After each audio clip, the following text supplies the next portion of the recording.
Dahil sa patuloy na pagiging malapit nga nito ni Betchay kay Paquito, ay mabibigyan nga siya ng pagkakataon nga nito na mamahala sa bar na pinagtatrabahuhan nga nito.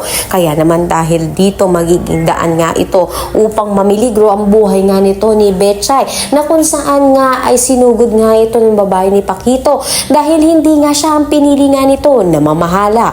Dito nga ay agad naman pinigilan ng kaguluhan sa bar at patuloy nga na ito ngang si Betchay ay mamamayagpag sa bar, na kung saan nga magiging malapit nga rin ito kay Django na magkakaroon ng pagkakataong malaman nga nito ni Betchay na ito ngang si Django ang asinta kay Rudy. Kaya naman pinipilit nga nito ni Betchay na paaminin ito si Django. Sa kabilang banda naman nga, handang-handa na nga ang grupo ng pamilya Zapra, lalong-lalo na si Lucas, upang tambangan nga ito nga si Samantha.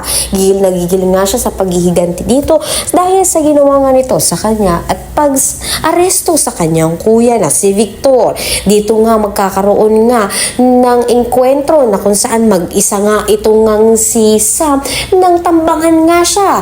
Dito nga tinamaan sa braso itong nga si Samantha, na kung saan nga hindi na nga alam pa nito ni Samantha paano pa nga siya makakaalis nga sa peligrong ito. Kaya naman dahil dito hindi inaasahan na itong si Gabo ay makikita nga itong si Samantha na nahihirapan sa pakikipaglaban. Kaya naman to the rescue nga ito. Kaya naman pakatutukan nga natin kung itong habang si Gabo ang sasagip sa buhay ni Sam upang sa gayon nga madala niya sa ospital at mailigtas niya nga kagad ang nangyari sa kanya.